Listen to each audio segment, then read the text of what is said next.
ಏನೆಲ್ಲ ಬೆಳೀತಾ ಇದ್ದೀರಿ? ನಾವು ಈಗ ಬೆಂಡೆ ಮತ್ತೆ ಅಲಸಂಡೆ. ಓಕೆ, ತುಂಬಾ ದೊಡ್ಡ ಮಟ್ಟದಲ್ಲಿ ಬೆಳಿತೀರಾ? ಎಷ್ಟು ಬುಡ ಹಾಕಿದ್ರಿ? ಅದು ಬುಡ ನನಗೆ ಅಷ್ಟು ಲೆಕ್ಕ ಇಲ್ಲ ಸರ್. ಆದ್ರೂ ವಾರಕ್ಕೆ ಅಂದ್ರೆ ಒಂದು ಕೆಜಿಯಲ್ಲಿ 70-60-70 ಕೆಜಿ ಬರ್ತೀವಿ. ಅಲಸಂಡೆ ಒಂದು 40-50 ಕೆಜಿ ಬರ್ತೀವಿ. ಸಾವಯವ ಗೊಬ್ಬರ ಈಗ ನೋಡಿ 150 ಬಟ್ಟೆ ತಂದು ಹಾಕಿದೆ. ಅದೇ ಬಹಳ ಮುಖ್ಯವಾಗಿ ಬದನೆ, ಬೆಂಡೆ ಮತ್ತು ಅಲಸಂಡೆ. ಆಗುದೇ ಇಲ್ಲ ಅಂತಿದ್ದ ಬೆಂಡೆಕಾಯಿ ಇಷ್ಟವರೆಗೆ ಇಷ್ಟು ಫಸಲು ಬಂದು ವಿಶೇಷ. ಒಳ್ಳೆ ಫಸಲ್ ಅಲ್ವಾ? ಒಳ್ಳೆ ಫಸಲು. ಗೊಬ್ಬರ ಅಂದ್ರೆ ಯಾವ ಗೊಬ್ಬರ ಬಳಕೆ ಮಾಡ್ತಾ ಇದ್ದೀವಿ? ಬೇವಿನ ಹಿಂಡಿ, ಎರೆಹುಳ ಗೊಬ್ಬರ ಮತ್ತೆ ಹಟ್ಟಿ ಗೊಬ್ಬರ. ಈ ತರ ಮೂಜಿ ತಿಂಗಳು ಮುಯ್ಸರ್ತಿ ಗೊಬ್ಬರ ಹೊಡೆದ ಮುಯ್ಸರ್ತಿ ದಾದ ಗೊಬ್ಬರ ಕಿದತ್ತ ಗೊಬ್ಬರ ಜಾಸ್ತಿ. ಇದೀಗ ಬೆಳೆ ಬದನೆ ಕಟಾವು ಮಾಡ್ತಾ ಇದ್ದೀರಾ? ನೂರಾರು ಸಂಖ್ಯೆಯಲ್ಲಿ ಈ ನೇಂದ್ರೆಯನ್ನ ನಟ್ಟಿದ್ದಾರೆ. ಈ ಗೂರಡಕದ ಈ ಮನೆಯಲ್ಲೂ ಕೂಡ, ಈ ತೋಟದಲ್ಲೂ ಕೂಡ ಡ್ರ್ಯಾಗನ್ ಫ್ರೂಟಿನ ಗಿಡ ಇದೆ, ತಾವು ಗಮನಿಸ್ತಾ ಇದ್ದೀರಿ. ಒಂದೇ ಬಳ್ಳಿಯ 2 ಹೂಗಳಂತೆ ಒಂದೇ ಕಾಯಿ ಹೇಗೆ ಆಗುತ್ತೆ ಹಾಗೆ ಇಬ್ಬರು ಕೂಡಿಕೊಂಡು ಎಲ್ಲ ಹಣ್ಣೊಂದೇ ಅಂತಂದು. ಏನು ಮಂಗಗಳ ಉಪದ್ರ ಇದ್ದರೂ ಅದು ಮಂಗಗಳಿಗಾಗಲಿ ನಮಗೆ ಸಿಕ್ಕಿದ್ದು ಅದು ನಮಗೆ ಸಾಕು ಅಂತೇಳಿ ಎಲ್ಲ ಗಿಡವನ್ನು ನೆಟ್ಟಿ.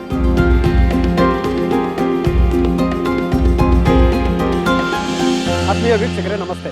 ಗೂರಡಕದಲ್ಲಿದ್ದೇವೆ. ನಿಮಗೆಲ್ಲರಿಗೂ ಕೂಡ ಗೊತ್ತಿರುವಂಥದ್ದು ಡಿ ವೀರಪ್ಪ ಗೌಡ ಮತ್ತು ಗೌರಮ್ಮ ದಂಪತಿಯ ಶ್ರೀ ವಿಷ್ಣು ನಿಲಯದ ಒಂದು ವಿಶಾಲವಾಗಿರುವಂಥ ಈ ಮನೆಯ ಪರಿಸರದಲ್ಲಿದ್ದೇವೆ.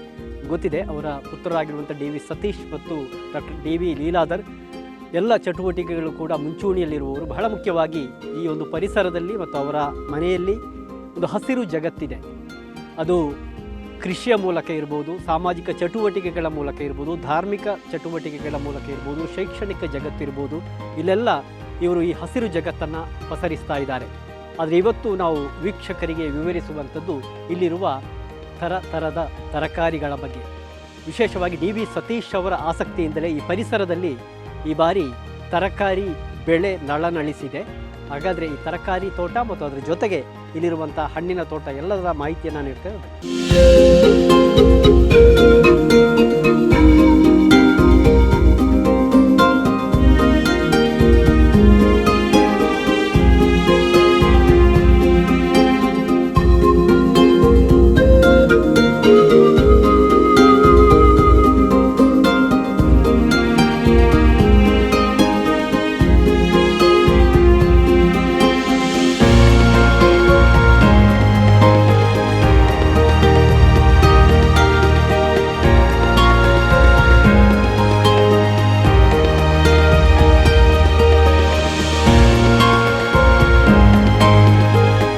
ಪ್ರಿಯ ವೀಕ್ಷಕರು, ಈಗಾಗಲೇ ಹೇಳ್ತಾ ಇದ್ದೆ ಶ್ರೀ ವಿಷ್ಣು ನಿಲಯದ ಪರಿಸರದಲ್ಲಿ ನಳನಳಿಸ್ತಾ ಇರುವಂತಹ ತರಕಾರಿ ಬೆಳೆಯ ಬಗ್ಗೆ. ನಮ್ಮ ಬೆನ್ನ ಹಿಂದೆ ಕಾಣ್ತಾ ಇದೆ ತರಕಾರಿ ಬೆಳೆ. ನಮ್ಮೊಂದಿಗಿದ್ದಾರೆ ಡಿ ವೀರಪ್ಪ ಗೌಡ ಮತ್ತು ಗೌರಮ್ಮ ದಂಪತಿ. ನಮಸ್ತೆ ಸರ್. ನಮಸ್ತೆ. ಅರಣ್ಯ ರಕ್ಷಕರಾಗಿದ್ರಿ ನೀವು, ಕಾಡನ್ನೆಲ್ಲ ಹಸಿರು ಮಾಡಿದ್ರಿ. ಈಗ ಮನೆಯ ಪರಿಸರ ಕೂಡ ಹಸಿರಾಗ್ತಾ ಇದೆ ಅಲ್ಲ? ಯಾರ ಆಸಕ್ತಿ ಇದು? ಜಾಸ್ತಿಯಾಗಿ ಮಕ್ಕಳದು, ಸತೀಶಣ್ಣ ಮತ್ತೆ ಇವಳದು. ನನಗೆ ಈಗ ಸ್ವಲ್ಪ ಆರೋಗ್ಯ ಸರಿ ಇಲ್ಲ, ಹಾಗೆ ನಾನು ಜಾಸ್ತಿ ಅಲ್ಲಿ ಹೋಗುದಿಲ್ಲ. ನೀವು ಬಂದದಕ್ಕೆ ಇಲ್ಲಿವರೆಗೆ ಬಂದದ್ದು ಅಲ್ವಾ? ಆದ್ರೂ ಮನೆ ಎದುರೇ ಇಂಥ ಒಂದು ತರಕಾರಿ ತೋಟವನ್ನ ನೋಡುವ ಖುಷಿ ಆಗತ್ತಲ್ವಾ? ಗೌರಮ್ಮಕ್ಕೆ ಬಹುಶಃ ತಾವು ಕೃಷಿ ಹಿನ್ನೆಲೆಯಿಂದೇ ಬಂದವರು. ಕೃಷಿ ಅಂದ್ರೆ ನಿಮ್ಗೆ ತುಂಬಾ ಆಸಕ್ತಿ ಅಲ್ವಾ? ಬಹುಶಃ ಅದು ಇಲ್ಲಿಯವರೆಗೆ ನಿಮ್ಮನ್ನ ತಂದು ನಿಲ್ಲಿಸಿದೆ ಅಲ್ವಾ? ಈಗ ಮನೆ ಎದುರೇ ನೀವು ಕೃಷಿಯನ್ನ ಕಾಣ್ತಾ ಇದ್ದೀರಿ. ಏನೆಲ್ಲ ಬೆಳೆದಿದ್ದೀರಿ? ಮೊದಲು ತೋಟ ಇತ್ತು ಸರ್ ನಮಗೆ. ಅದರಲ್ಲಿ ಒಳ್ಳೆ ಮೆಣಸು, ಕಾಳು ಮೆಣಸು, ಆಮೇಲೆ ಕೊಕ್ಕ ಎಲ್ಲ ಇತ್ತು. ಅದು ಹಳದಿ ರೋಗ ಬಂತಲ್ಲ, ಹಳದಿ ರೋಗದಲ್ಲಿ ಎಲ್ಲ ಖಾಲಿ ಆಯ್ತು. ಅಷ್ಟರಲ್ಲಿ ಇನ್ನು ಏನ್ ಮಾಡುದು, ಏನ್ ಮಾಡಿದ್ರೆ ಆಗೋದಿಲ್ಲ ಅಂತೇಳಿ ಮಕ್ಕಳು ಗದ್ದೆ ಮಾಡುವ ಅಂತ ಹೇಳಿದ್ರು. ಹಾಗೆ ಇದು ಸ್ವಲ್ಪ ಗದ್ದೆ ಮಾಡಿದ್ರು. ಈಗ ಪ್ರತಿ ವರ್ಷ ಗದ್ದೆ ಮಾಡ್ತೀರಿ? ಈಗ 2 ಬೆಳೆ. 2 ಬೆಳೆ ಮಾಡ್ತೀರಾ? 2 ಬೆಳೆ. ಈ ಸಲ ಜನವರಿ 26ಕ್ಕೆ ನಮ್ಮಲ್ಲಿ ಒತ್ತೆಕೋರ ಆಯ್ತಲ್ಲ, ಅಷ್ಟೊತ್ತಿಗೆ ನಮ್ಮ ಆದಿ ಮನೆಯಲ್ಲಿ ಕಾರ್ಯಕ್ರಮ ಆಯ್ತು. ಹಾಗಾಗಿ ಲೇಟ್ ಆಯ್ತು 2ನೇ ಬೆಳೆ ಮಾಡ್ಲಿಕ್ಕೆ. ಇನ್ನು ಏನ್ ಮಾಡುದು, ಖಾಲಿ ಬಿಡ್ಬೇಕಲ್ಲ ಅಂತೇಳಿ ಮಗನಾಯ್ತು ತರಕಾರಿ ಮಾಡುವ ಅಂತ. ಇನ್ನೂ ಸ್ವಲ್ಪ ನಮಗೆ ಇದಾಗ್ತಿತ್ತು, ಅಷ್ಟು ಬೇಗ ಮಳೆ ಬಂತು ನೋಡಿ. ಮಳೆ ಬಂದು ಅದು ಒಳ್ಳೆ ಕೊಟ್ಟಿತ್ತು. ಏನೆಲ್ಲ ಬೆಳೀತಾ ಇದ್ದೀರಿ? ನಾವು ಈಗ ಬೆಂಡೆ ಮತ್ತೆ ಅಲಸಂಡೆ ಅಷ್ಟು 2 ಬಗೆ ಮಾಡಿ. ಮತ್ತೆ ನಾವು ಮೊದಲೆಲ್ಲ ಇದಕ್ಕೆ ಹಾಸ್ಟೆಲ್ಗೆಲ್ಲ ಇದೆಲ್ಲ ಹಾಕ್ತಿದ್ವಿ. ಎಂತ ಹರಿವೆ, ಸೌತೆ, ಇವರೆಲ್ಲ ಕೆಲಸ ಇದು ಮಾಡ್ತಿದ್ರು. ಸೌತೆಕಾಯಿ ಎಲ್ಲ ಕೃಷಿ ಹೆಚ್ಚಿಗೆ ಅಲ್ಲಿಗೆ ಹಾಕ್ತಿದ್ದು ಹಾಸ್ಟೆಲಿಗೆ. ತುಂಬಾ ದೊಡ್ಡ ಮಟ್ಟದಲ್ಲಿ ಬೆಳೆದಿರ? ಎಷ್ಟು ಬುಡ ಹಾಕಿದ್ರಿ? ಅದು ಬುಡ ನನಗೆ ಅಷ್ಟು ಲೆಕ್ಕ ಇಲ್ಲ ಸರ್. ಆದ್ರೂ ವಾರಕ್ಕೆ ಅದರ ಒಂದು AGಯಲ್ಲಿ ಒಂದು 60-70 kg ಬರ್ತಿತ್ತು ಬೆಂಡೆಕಾಯಿ. ಹ್ಮ್ ಅಲಸಂಡೆ ಒಂದು 40-50 kg ಬರ್ತಿತ್ತು. ಎಲ್ಲ ಹೆಚ್ಚಿನ ಅಂಶ ಹಾಸ್ಟೆಲು. ಮತ್ತೆ ಇಲ್ಲಿ ಜರಿ ಅಂತೇಳಿ ತರಕಾರಿ ಅಂಗಡಿಯ, ಮತ್ತೆ BM ಸ್ಟೋರ್ ಸುಳ್ಯ ಮತ್ತೆ ಇಲ್ಲಿ ಕೊಡ್ತಿದೆ, ಇಲ್ಲಿ ದ್ವಾರಕ, ಹೀಗೆಲ್ಲ ಎಲ್ಲ ಆಗ್ತಿತ್ತು. ಯಾರು ಇದರ ಕೆಲಸ ಎಲ್ಲ ನಿರ್ವಹಣೆ ಮಾಡ್ತಾರೆ? ಇವರೆಲ್ಲ ಕೊಯ್ದು ಹಿಡಿದು ತೂದಿಟ್ಟು ಇದು ಮಾಡ್ತಾರೆ. ಮತ್ತೆ ನಮ್ಮಲ್ಲಿ ಒಂದು ಹುಡುಗ ಇದ್ದಾನಲ್ಲ, ನಾವೇ ಬೆಳೆಸಿದ ಒಂದು ಹುಡುಗ ಇದ್ದಾನೆ ಅಂತೇಳಿ, ಮದುವೆಯಾಗಿ ಅವನು ಎಲ್ಲ ಮತ್ತೆ ಕಲ್ಲುಗುಂಡಿಗೆಲ್ಲ ನಾವು ರಿಕ್ಷಾದಲ್ಲಿ ಕಳಿಸ್ತೇವೆ. ಸಾವಯವ ಗೊಬ್ಬರ ಈಗ ನೋಡಿ ಮೊನ್ನೆ 250 ಬಟ್ಟಿ ತಂದು ಹಾಕಿದ್ದೇವೆ ಗದ್ದೆಗೆ. ವೀಕ್ಷಕರೇ, ಬಹುಶಃ ಇತ್ತೀಚಿನ ದಿನಗಳಲ್ಲಿ ನಮಗೆ ಸಾವಯವ ತರಕಾರಿ ಸಿಗುವಂತದ್ದು ಕೂಡ ಕಡಿಮೆ. ಆದ್ರೆ ಈ ಊರಲ್ಲೇ ಬೆಳೆದಿರುವಂತಹ ಈ ಒಂದು ತರಕಾರಿ ಮಾರುಕಟ್ಟೆಗೆ ಹೋಗ್ತದೆ, ಅದನ್ನ ತುಂಬಾ ಪ್ರೀತಿಯಿಂದ ಜನ ಖರೀದಿಸ್ತಾರೆ. ಜೊತೆಗೆ ಮಾಮೂಲಿಯಾದ ಬೇಡಿಕೆಗಳು ಕೂಡ ಇರ್ಬೋದಲ್ಲ? ಬದನೆ ಉಂಟು ಸರ್. ಬದನೆ ಕೂಡ ಇದೆ. ಅದೇ ಬಹಳ ಮುಖ್ಯವಾಗಿ ಬದನೆ, ಬೆಂಡೆ ಮತ್ತು ಅಲಸಂಡೆ. ಸಾಧಾರಣವಾಗಿ ಇವತ್ತು ವಾಣಿಜ್ಯ ಬೆಳೆಗಳಿಗೆ ಜನ ಮಾರು ಹೋಗ್ತಾ ಇರುವಂತಹ ಈ ಸಮಯದಲ್ಲಿ ಇನ್ನು ಕೂಡ ತರಕಾರಿಯನ್ನೇ ಬೆಳೆದು ಅದನ್ನ ಮಾರುಕಟ್ಟೆ ಮಾಡಿ ಪರಿಸರದ ಜನರಿಗೆ ನೀಡುವಂಥದ್ದು ಕೂಡ ಒಂದು ದೊಡ್ಡ ಕಾರ್ಯ. ಮತ್ತು ವಿಶೇಷವಾಗಿ ಅದಕ್ಕೆ ಆಸಕ್ತಿ ಕೂಡ ಬೇಕಾಗ್ತದೆ. ಅಮ್ಮನಿಗೆ ಆಸಕ್ತಿ ಇದೆ, ಜೊತೆಗೆ ಮಕ್ಕಳಿಗೆ ಕೂಡ ಆಸಕ್ತಿ ಇದೆ ಅಲ್ವಾ? ಓಕೆ. ಉಳಿದಂತೆ ಬಹುಶಃ ಹಣ್ಣಿನ ಗಿಡಗಳನ್ನು ಕೂಡ ನೆಟ್ಟಿದ್ದಾರೆ ಅಂತ ಕೇಳಲ್ಪಟ್ಟೆ ಅಲ್ವಾ? ಏನಲ್ಲ ಅದು ಎಲ್ಲ ಕೆಲವೆಲ್ಲ ನಮಗೆ ಹೊಸ ಹೊಸ ಹಣ್ಣುಗಳು, ಹೊಸ ವಿದೇಶಿ ಹಣ್ಣುಗಳು. ಹೌದು, ಈ ಮಕ್ಕಳು ಸ್ವಲ್ಪ ಆಯುರ್ವೇದ ಅಲ್ವಾ, ಅದು ಒಂದು ಕೆಲವೆಲ್ಲ ಹಾಗೆ ಸುತ್ತ ಹಾಕಿದ್ದಾರೆ. ರಂಬುಟಾನ್, ಪೇರಳೆ ಎಲ್ಲ ಕಡ್ದೇವಿ, ಚಿಕ್ಕು ಎಲ್ಲ ಉಂಟು ಹಣ್ಣು. ತಾವು ಕೂಡ ಗಮನಿಸ್ತಾ ಇದ್ದೀರಿ, ಈ ಪರಿಸರದಲ್ಲಿ ಹಣ್ಣಿನ ಗಿಡಗಳನ್ನು ಕೂಡ ತುಂಬಾ ನೆಟ್ಟಿದ್ದಾರೆ. ಅದು ಮಾವಿರ್ಬೋದು, ರಂಬುಟಾನ್ ಇರ್ಬೋದು, ರಂಬುಟಾನ್ ತುಂಬಾ ಇತ್ತು. ಜೊತೆಗೆ ಡ್ರ್ಯಾಗನ್ ಫ್ರೂಟ್ ಇದೆ. ಮತ್ತು ವಿಶೇಷವಾಗಿ ಈ ದಂಪತಿಯ ಪುತ್ರ ಡಾಕ್ಟರ್ ಲೀಲಾಧರ್, ತಮಗೆಲ್ಲ ಗೊತ್ತಿದೆ, ಸುಳ್ಯದ KVG ಆಯುರ್ವೇದಿಕ್ ಕಾಲೇಜಿನ ಪ್ರಾಂಶುಪಾಲರು. ಸಹಜವಾಗಿ ಇಲ್ಲಿ ಆಯುರ್ವೇದಿಕ್ ಗಿಡಗಳು ಕೂಡ, ಅದಕ್ಕೆ ಸಂಬಂಧಪಟ್ಟ ಹಾಗೆ ಸಸ್ಯಗಳು ಕೂಡ ನೀಡುವಂತಹ ಕೆಲಸಗಳು ಕೂಡ ಈ ಒಂದು ಪರಿಸರದಲ್ಲಿ ಆಗಿದೆ. ವೀಕ್ಷಕರೇ, ಗಮನಿಸ್ತಾ ಇದ್ದೀರಿ, ಇದು ಶ್ರೀ ವಿಷ್ಣು ನಿಲಯದ ಪರಿಸರದಲ್ಲಿರುವಂತಹ ತರಕಾರಿ ತೋಟ, ಅದರಲ್ಲೂ ಬೆಂಡೆ ತೋಟ. ನೂರಾರು ಸಂಖ್ಯೆಯಲ್ಲಿ ಬೆಂಡೆಯ ಬುಡಗಳನ್ನು ಕಾಣ್ತೀರಿ. ಇದನ್ನ ನಿರ್ವಹಣೆ ಮಾಡ್ತಾ ಇರುವಂತಹ ಲಕ್ಷ್ಮಣ ಅವರು ನಮ್ಮ ಜೊತೆಗಿದ್ದಾರೆ. ನಮಸ್ತೆ. ಎಷ್ಟು ಸಮಯ ಆಯ್ತು ಇದಕ್ಕೆ? ಇದಕ್ಕೆ ಎರಡೂವರೆ ತಿಂಗಳು. ಎಷ್ಟು ಬುಡ ನೆಟ್ಟಿದ್ದೀರಿ? ಇಲ್ಲಿ 800 ಬುಡ ನೆಟ್ಟಿದ್ದೀವಿ. 800 ಅಂದ್ರೆ ಬೆಂಡೆ 800 ಹಾಕಿದ್ದೀವಿ. ಬೇರೆ ಅಲಸಂಡೆ ಒಂದು 5-6 ಸಾಲ ಇದೆ. ಮತ್ತೆ ಬದನೆ. ಇದು ಸಾವಯವ ತರಕಾರಿ ಅಲ್ವಾ? ಸಾವಯವ, ಯಾವುದು ಕೆಮಿಕಲ್ ಹಾಕದೆ ಎಲ್ಲ ಗೊಬ್ಬರ, ಎರೆಹುಳ ಗೊಬ್ಬರ, ಬೇವಿನ ಹಿಂಡಿ ಅದನ್ನೇ ಹಾಕಿ ಮಾಡಿದಂತ. ಅಂದ್ರೆ ಫಸ್ಟ್ಗೆ ಬೆಂಡೆಕಾಯಿಗೆ ಇದು ಹಳದಿ ರೋಗ ಬಂದು ಬೆಂಡೆಕಾಯಿ ಆಗ್ಲಿಲ್ಲ ನಮ್ಗೆ. ಅಡಿಕೆ ಹಳದಿ ರೋಗ ಬೆಂಡೆಕಾಯಿ ಹಳದಿ ಬಂದು ಭಾರಿ ಕಷ್ಟ ಆಯ್ತು. ಆಗಾಗ ನಾವು ಸತೀಶನ್ ಅವರನ್ನು ಕಾಂಟ್ಯಾಕ್ಟ್ ಮಾಡಿದ್ದೇವೆ. ಅವರು ಆಗ್ರಾದವರನ್ನು ಕಾಂಟ್ಯಾಕ್ಟ್ ಮಾಡಿ ಮಂಗಳೂರಿಗೆ ಹೋಗಿ ಮತ್ತೆ ಅವರು ಅಲ್ಲಿಂದ ಔಷಧಿ ತಂದ ಮೇಲೆ ನಮಗೆ ಬೆಂಡೆಕಾಯಿನ ಫಸಲು ಬಂತು. ಆಗುದೇ ಇಲ್ಲ ಅಂತ ಇದ್ದ ಬೆಂಡೆಕಾಯಿ ಇಷ್ಟವರೆಗೆ ಇಷ್ಟು ಫಸಲು ಬಂದು ವಿಶೇಷ. ಒಳ್ಳೆ ಫಸಲು ಅಲ್ವಾ? ಒಳ್ಳೆ ಫಸಲು ಬಂದಿದೆ. ಹಾಗೆ ಅಲಸಂಡೆಯೂ ಹಾಗೆ ಎಂಟು ಟೈಮ್ ಒಳ್ಳೆ ಫಸಲು ಕೊಟ್ಟಿದೆ. ಬದನೆ ಈಗ ಆಗ್ತಾ ಇರೋದು ಅಷ್ಟೇ, ಆದ್ರೆ ಎವರೇಜ್ 30 kg ಬರ್ತದೆ. ಈಗ ಬೆಂಡೆ ಎಷ್ಟು ಬರ್ತದೆ? ಬೆಂಡೆ ಒಂದು ಎವರೇಜ್ 70 kg, 2 ದಿವಸಕ್ಕೊಮ್ಮೆ 70 kg. ಅಲಸಂಡೆ ಒಂದು ಎವರೇಜ್ 40 kg ಬರ್ತಾ ಇತ್ತು. ಗೊಬ್ಬರ ಅಂದ್ರೆ ಯಾವ ಗೊಬ್ಬರ ಬಳಕೆ ಮಾಡ್ತಾ ಇದ್ರಿ? ಬೇವಿನ ಹಿಂಡಿ, ಎರೆಹುಳ ಗೊಬ್ಬರ ಮತ್ತೆ ಹಟ್ಟಿ ಗೊಬ್ಬರ, ಆ ಮೂರನ್ನು ಸೇರಿಸಿ ಮಾತ್ರ, ಯಾವುದು ಕೆಮಿಕಲ್ ಗೊಬ್ಬರ ಹಾಕದೆ ಇದೆ ಜಾಸ್ತಿ. ನೆಟ್ಟು ಎಷ್ಟನೇ ಸಮಯಕ್ಕೆ ಗೊಬ್ಬರ ಹಾಕುವಂಥದ್ದು? ಫಸ್ಟ್ ನಡುವಾಗಲೇ ಫಸ್ಟ್ ಬೂದಿ ಹಾಕಿದ್ದೇವೆ. ಮುಂದೆ ಇವತ್ತೆ ಕೊಳ ಮಳೆ ಅದು ಬೂದಿ ಸಿಕ್ಕಿದೆ, ಆ ಬೂದಿಯನ್ನು ಹಾಕಿ ಅದ್ರ ಮೇಲೆ ಬಿತ್ತನೆ ಮಾಡಿ ಮತ್ತೆ ಮೊಳಕೆ ಬಂದ್ರೆ ಮತ್ತೆ ಹಟ್ಟಿ ಗೊಬ್ಬರ ಒಂದು 20-30 ದಿವಸದೊಳಗೆ ಹಟ್ಟಿ ಗೊಬ್ಬರ ಕೊಟ್ಟಿದ್ದೇವೆ. ಮತ್ತೆ ಹಾಗೆ ಒಂದು 15 ದಿವಸಕ್ಕೊಮ್ಮೆ ಗೊಬ್ಬರ ಕೊಟ್ಟು. ಈ ರೋಗ ಬಾಧೆ ಬಂದದ್ದು ಯಾವ ಟೈಮಲ್ಲಿ? ಗಿಡ ಬಂದು ಫಸಲು ಕೊಡುವ ಟೈಮಲ್ಲಿ ರೋಗ ಬಂದಿದೆ. ಬೆಂಡೆಕಾಯಿ ಇರಲಿಲ್ಲ, ಭಾರಿ ಕಷ್ಟ ಆಯಿತು. ಒಂದು ಸಾಧಾರಣ ನಮಗೆ 2 ದಿವಸಕ್ಕೊಮ್ಮೆ ಒಂದು 15 kg 16 kg ಹಾಗೆ ಸಿಗ್ತಿತ್ತು ಬೆಂಡೆಕಾಯಿ. ಫಸಲು ಕೊಟ್ಟದ್ದು ಮತ್ತೆ ಈ ಔಷಧಿ ಪರಿಹಾರ ಹುಡುಕಿದ ನಂತರ ಅದ್ರ ಅವರ ಹಾಬಿ ಅಂತ ಆಗಿತ್ತು, ಅವರ ಆಸಕ್ತಿ. ಸಾಧಾರಣವಾಗಿ ಎಷ್ಟು ಅಂತರ ಬೇಕಾಗುತ್ತೆ ಈ ಬೆಂಡೆ ಬುಡಕ್ಕೆ? 3 ಫೀಟ್ ಗಿಡ 3 ಫೀಟ್ ಆಗಿ. ಈ ತರಕಾರಿ ತೋಟವನ್ನ ನಿರ್ವಹಣೆ ಮಾಡ್ತಾ ಇರುವಂತಹ ಇನ್ನೊಬ್ರು ನಮ್ಮ ಜೊತೆಗಿದ್ದಾರೆ, ಯೋಗೀಶ್ ಅಂತ. ಯೋಗೀಶ್ ಅಣ್ಣ ನಮಸ್ತೆ. ಪ್ರಿಯ ವೀಕ್ಷಕರೇ, ನಾನು ಈಗಾಗಲೇ ಹೇಳ್ತಾ ಇದ್ದೆ, DV ಸತೀಶ್ ಅವರ ಆಸಕ್ತಿಯಿಂದ ವೀರಪ್ಪಗೌಡ ಮತ್ತು ಗೌರಮ್ಮ ದಂಪತಿಯ ಅವರ ಮಾರ್ಗದರ್ಶನ, ಅದರ ಜೊತೆಗೆ ಈ ಎಲ್ಲ ಕೆಲಸಗಾರರ ಒಂದು ಶ್ರಮದಿಂದ ಇಲ್ಲಿ ಈ ತೋಟ ನಳನಳಿಸಿದೆ ಅಲ್ವಾ? ಹೌದು ಸರ್. ಎಷ್ಟು ಮಂದಿ ಇದರನ್ನ ನೋಡಿಕೊಳ್ತಾ ಇದ್ರಿ? ನಾವು 4 ಜನ. ಒಂದು ಮತ್ತೆ ಜಾಸ್ತಿ ಕೆಲಸ 5 ಜನ. ಏನೆಲ್ಲ ಕೆಲಸ ಇರ್ತದೆ? ಕೆಲಸ ಈಗ ಇದೆ, ಬೇಸಿಗೆಗಾಲದಲ್ಲಿ ನೀರು ಬಿಡುದು ಜಾಸ್ತಿ.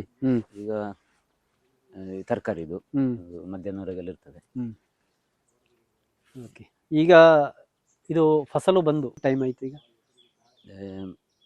ಮಾರ್ಚ್ ಮಧ್ಯದಲ್ಲಿ ಹಾಕಿದ್ದೀರಿ. ಈಗೊಂದು 2 ತಿಂಗಳು ಇರ್ಬೋದು. ಈಗ ತೆಗಿಲಿಕ್ಕೆ ಆಯ್ತಲ್ಲ.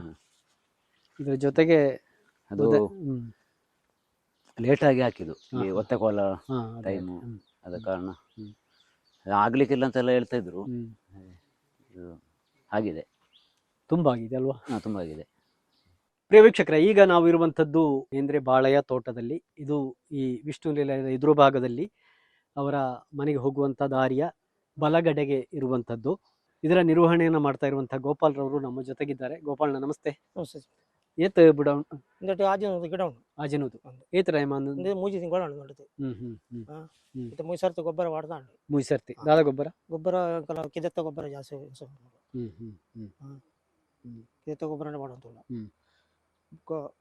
ಮೂಜಿ ತಿಂಗಳು ಆಂಡಿ ಬಾರಿ ಏತ್ ಬಿಡ ನೆಡ್ತಾರೆ? ಆಜನೂದು ಗಿಡ ಏತ್ ಫೀಟ್ ಅಂತರ ಬೋಡ ಇದಕ್ಕೆ 7 ಫೀಟ್ ಇರುತ್ತೆ ಅಂಕಲ. ಅಂಡ್ಲ ಚೂರು ಕಮ್ಮಿ ಆಂಡು ಒಂಜಿ 8 ಮರಬೇಟ ಅಂಡ್ಲ ಬೋಡಿದ್ದು ಅಂತ ಕಮ್ಮಿಯಿಂದ ತೋಜಿರುತ್ತೆ ಅಂಕಲ. ಏಂದ್ರಿಂದ ಫಸ್ಟ್ ಕರಿವರ್ಸಲ್ ನಡ್ತಾರೆ ಕೆಲವು ವರ್ಷ ಕೆಲವು ವರ್ಷ 2-3 ವರ್ಷ ರೋಗ ಬಾಧೆ ಅಲ್ಲ ಇಪ್ಪುಂಡ ಉಪ್ಪು ಕೆಲವೊಂದು ಇರ ಮತ್ತೆ ಕೆಲವು ಚಿಕ್ಕ ಬರ್ಕೊಂಡು ಈಗ ಸ್ಪ್ರೇ ಮಾಡ್ತಂತ ಮತ್ತೆ ಉಪ್ಪು ಕೆಲವು ಸ್ಪ್ರೇ ಬರ್ಕೊಂಡು ನೀರು ವ್ಯವಸ್ಥೆ ನೀರು ವ್ಯವಸ್ಥೆ ತೊಂದರೆ ನೀರು ಬಂತ ತಿಕ್ಕೊಂಡು ಅಂದ್ರೆ ಬೋರದ ನೀರು ಹೊರ ಡ್ರಿಪ್ ಪೈಬಿಟ್ಟು ಮಾಡೋಂತಲ್ಲ. ಈ ತರಕಾರಿ ತೋಟದ ಮಧ್ಯೆ ಇರುವಂತಹ ಮತ್ತೊಂದು ಬೆಳೆ ಬದನೆ ತೋಟದಲ್ಲಿದ್ದೇವೆ.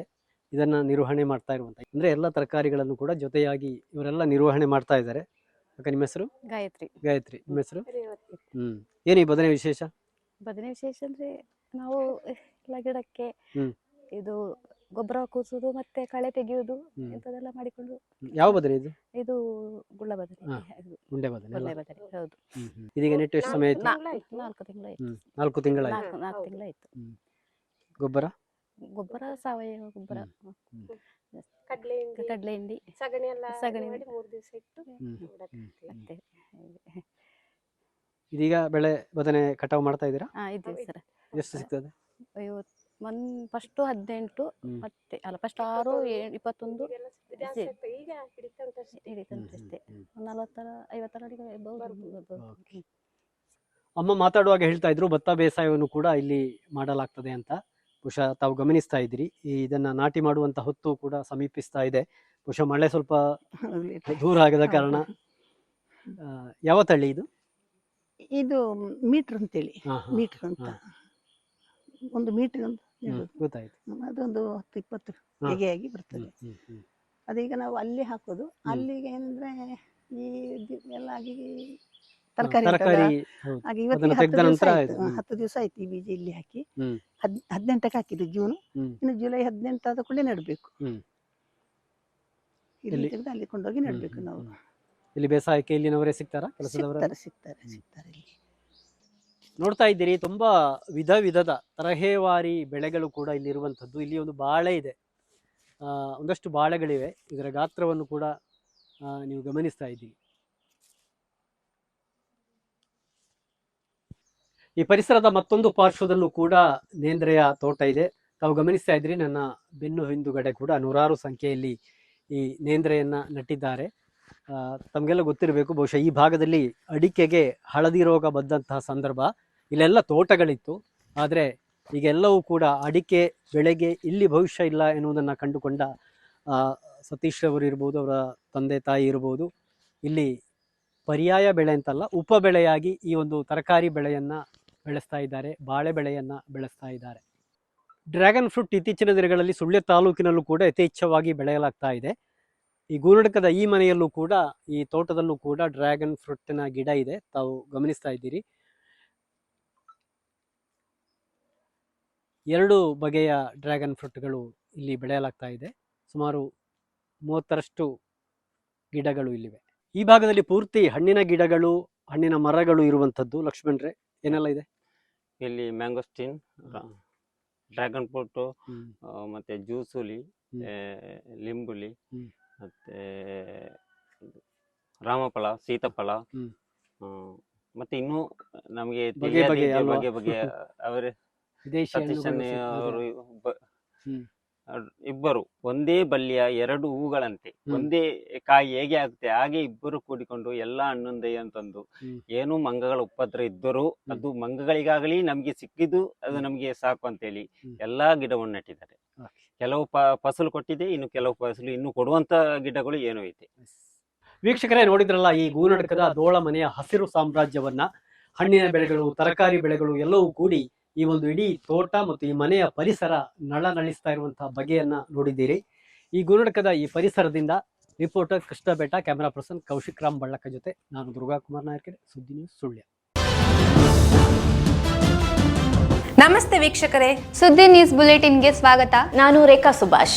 ನಾನು ದಯಾನಂದ ಕೊರತೋಡಿ. ನಾನು ಪ್ರಜ್ಞಾ ಸಾಲ್ಯನ್ ಕಿರ್ಪಳ. ನಾನು ಯಶ್ವಿತ್ ಕಾಳಮನೆ. ನಾನು ಜಯಶ್ರೀ ಕೊಯ್ಗೋಡಿ. ನಾನು ಶಿವಪ್ರಸಾದ್ ಆಲಿಟಿ. ನಾನು ಪೂಜಶ್ರೀ. ನಾನು ದುರ್ಗಾಕುಮಾರ್ ನಾಯಕರೆ.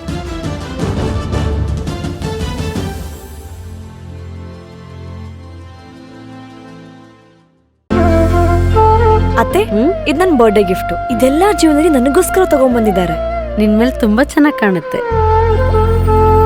ಇದು ತುಂಬಾ ಚೆನ್ನಾಗಿದೆ ಅಲ್ವಾ? ತುಂಬಾ ಚೆನ್ನಾಗಿದೆ.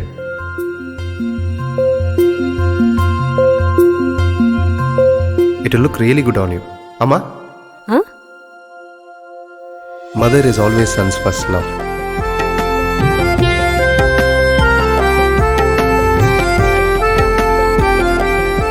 ಪ್ರತಿ ಪೀಳಿಗೆಯ ಪ್ರೀತಿಯ ಮಳಿಗೆ, GL ಆಚಾರ್ಯ ಜುವೆಲ್ಲರ್ಸ್.